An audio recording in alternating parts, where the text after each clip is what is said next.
La escuela y campo de entrenamiento Kama en Rusia sirvió durante unos años críticos como lugar de mejora técnica, teórica y tecnológica de la futura fuerza acorazada alemana, pero también de lugar de transferencia hacia los soviéticos de gran parte de esas enseñanzas alemanas.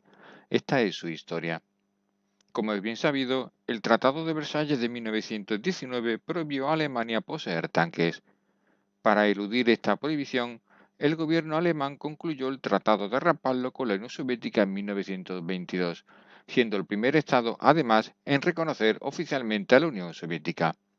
Además de ayuda comercial mutua, este tratado incluía cláusulas secretas de colaboración militar que propiciaron la instalación en suelo soviético de la base de pruebas de vuelo de Lipetsk, así como del sitio de pruebas de Tomka, para el estudio de agentes de guerra química. Sin embargo, el ministro de Defensa soviético, Voroshilov, también quería incluir la tecnología blindada moderna y sugirió la cooperación en esta área de los alemanes, conocedor de que estos estaban muy adelantados en el desarrollo técnico y táctico del carro de combate. En relación con esto, el Tratado de Rapallo fue renegociado y ampliado en 1926 mediante el Tratado de Berlín, y en vista de la mala situación de la Reichswehr, el general von Scheck dio luz verde a las negociaciones con la Unión Soviética en relación a la transferencia tecnológica y ensayos de tanques en Rusia.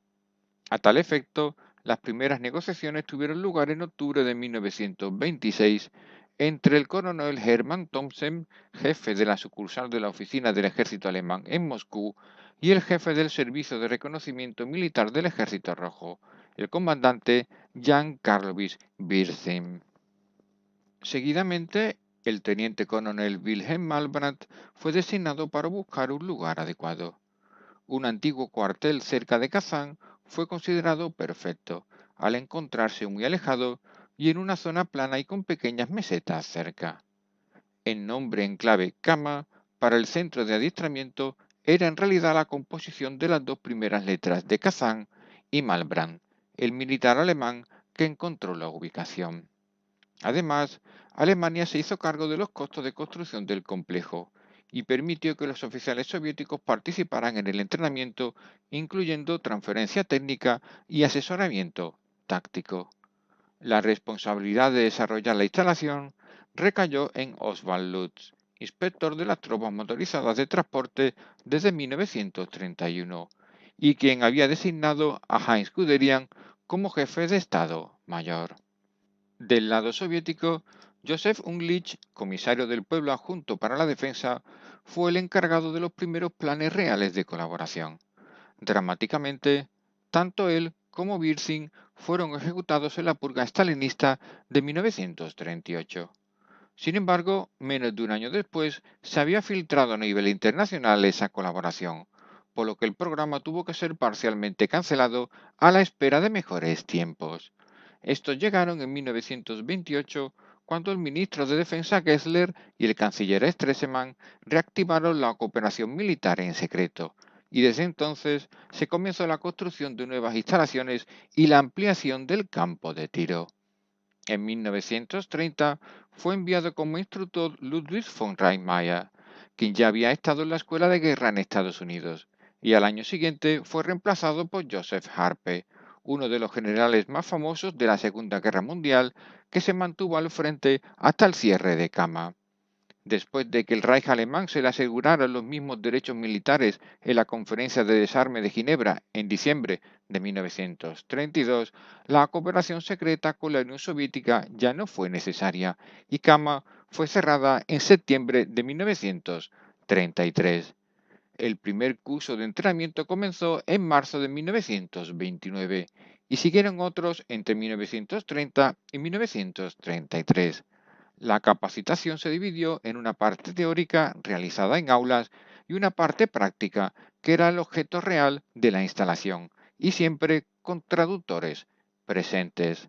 Ernst Volkheim fue uno de los instructores más famosos, aunque muy poco conocido al quedar opacado por Guderian. De hecho, de 1932 a 1933 fue el principal instructor de táctica para los alemanes y rusos y el creador de las regulaciones que dieran pie a las fuerzas acorazadas alemanas.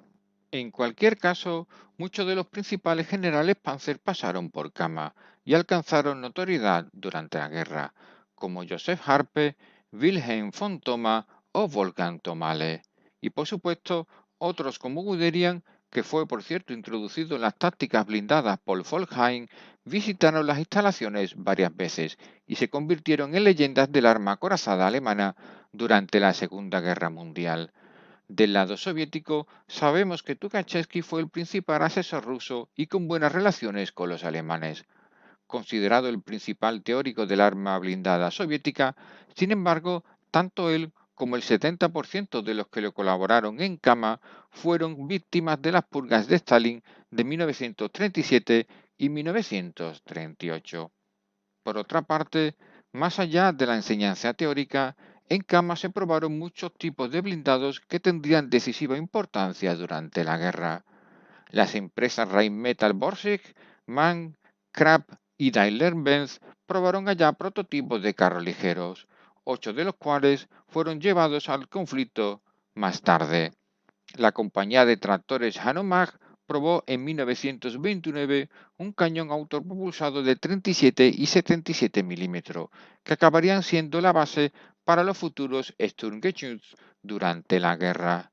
Por otra parte, el Gross Tractor 1 de Daimler llegó a Kama en 1929 y fue el primer carro alemán con torreta giratoria y cañón de 75 milímetros, anunciando una profunda revolución en el diseño de blindados con mejor tracción, potencia de fuego y protección.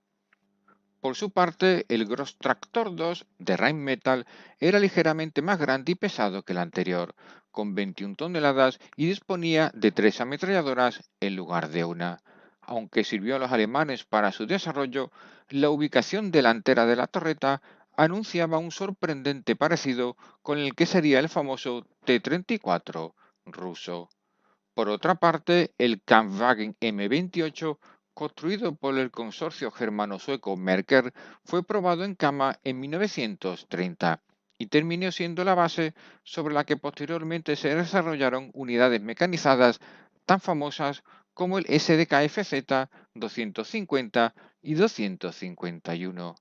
Por otra parte, el KV-31 se testó en Kama en 1931 y fue el prototipo sobre el que se construyó el famoso Panzer I, del que se produjeron 1.500 unidades entre 1935 y 1939, siendo el principal tanque alemán al comienzo del conflicto. Por su parte, los rusos adoptaron muchos elementos técnicos alemanes, como el uso de la suspensión Krupp. En el T-28 y T-35 adoptaron el despliegue interno de un equipo en proa, así como el chasis soldado, dispositivos de control óptico, miras de armas y la idea de combinar componentes electrónicos con la ametralladora. Significativamente, en 1929 en Kama, los ingenieros alemanes descubrieron una manera de montar radios de 2 vías relativamente pequeñas en cada tanque, con enormes repercusiones posteriormente. Curiosamente, fue la empresa americana ITT la que suministró estos primeros equipos, que luego fueron mejorados por la empresa alemana Telefunken. En definitiva, en Kama se produjeron avances significativos que permitieron a Alemania el desarrollo técnico y táctico de sus carros iniciales en la guerra, enseñanzas teóricas de algunos de los principales comandantes, pero también una transferencia hacia Rusia que aceleró el desarrollo de tanques como el legendario T-34, que se volverían contra la Wehrmacht a partir de 1941.